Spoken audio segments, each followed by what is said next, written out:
Hey everyone, welcome back. Ready for another deep dive? Definitely. So it's this English learning podcast called Daily Money Briefing. Huh. Interesting. Okay. It's actually pretty cool. You get the Yeah. financial news and kind of a language lesson all in one. Oh, I like that. Sort of killing two birds with one stone. Exactly. Okay, let's dive in. We've got some really interesting source material here today. We're looking at global economic news, U.S. rates, some policy stuff in South Korea, and a surprising jobs trend there, too. That's right. And the idea is to really unpack these. They might seem a bit disconnected at first, but, understanding these regional bits helps paint the bigger picture of what's shifting globally. Absolutely. So what's the main thread we're looking at?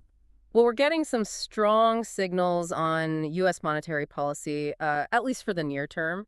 Then there's this fascinating internal debate happening in South Korea about corporate rules and a really quite striking look at who's actually driving job growth. Okay, let's kick off with the U.S. then.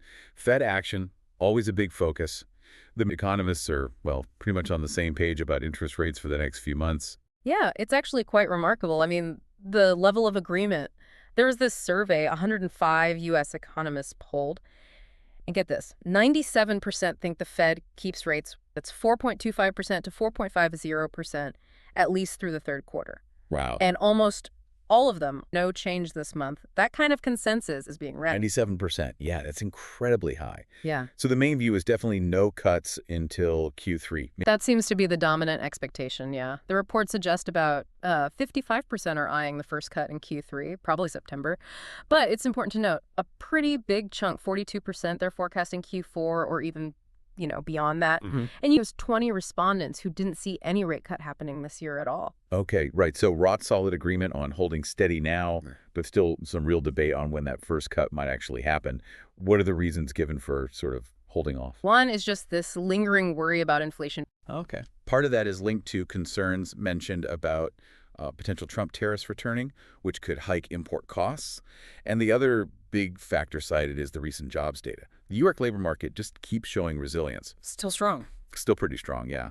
Which means less pressure on the Fed to cut rates immediately to boost jobs. Got it. Okay. High confidence in holding pattern for now, but timing for a cut is murky due to inflation fears and that robust job market. Right, let's switch gears.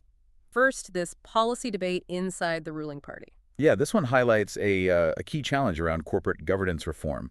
The ruling party there is debating an amendment to corporate law, and it includes this quite controversial bit. President Lee Jae-myung has backed strengthening shareholder rights, which is the stated goal here. Giving shareholders more clout.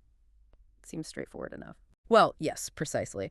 But the really interesting angle is the debate within the ruling party itself. Now that they actually have the power to potentially push it through, there's friction about timing, about how far it should actually go. So it's not just political opposition from other parties. It's an internal struggle within the party championing the reform. Exactly. Some lawmakers are pushing for a pretty tough version, maybe even tougher than one vetoed previously.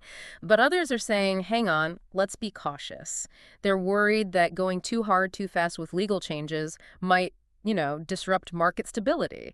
It's a real legislative tightrope walk trying to balance those competing priorities. That is fascinating. Okay, now, completely different topic. South Korea's job market. Something surprising there. This is where it gets, particularly interesting, maybe a bit counterintuitive. South Korea had its biggest job jump in over a year last month. Added 245,000 jobs compared to the year before. Total employed now over 29 million. Sounds positive on the surface. Good growth numbers.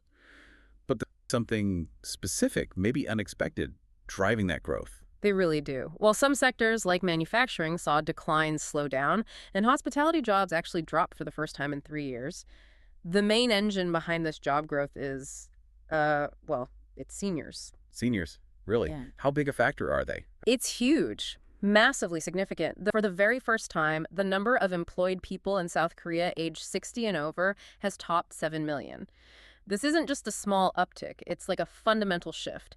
It directly reflects the country's aging population demographics. So the key insight isn't just jobs up. It's job growth is overwhelmingly powered by older workers.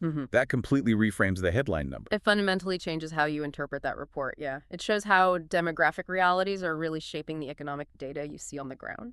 Okay, let's quickly recap then. We've got the strong consensus on U.S. rates holding steady through Q3, with clear reasons why. We have this complex internal debate in South Korea over corporate reform, balancing shareholder power and market stability, and then this really striking trend of seniors driving South Korea's job growth. Those are the core takeaways, absolutely. The U.S. situation shows where the consensus is and what's influencing the Fed outlook. The South Korean policy debate shows the practical difficulties, the internal disagreements, even when there's stated political will for change. And that labor data, it's a stark reminder of how demographics can reshape employment in ways you might not expect from just the top-line numbers. Right. It really makes you think about how these policy predictions, like rate cuts or corporate reforms, they're always bumping up against these underlying societal trends like the aging workforce you pulled out, sometimes maybe even overshadowed by them. And that leads to a really important question, maybe for you, the listener, to consider as you see more economic news. As economies everywhere continue to age, how might we see similar, maybe unexpected shifts in labor markets in other places? And how will those demographic facts interact with or maybe even complicate planned economic policies or what central banks are expected to do? Definitely food for thought.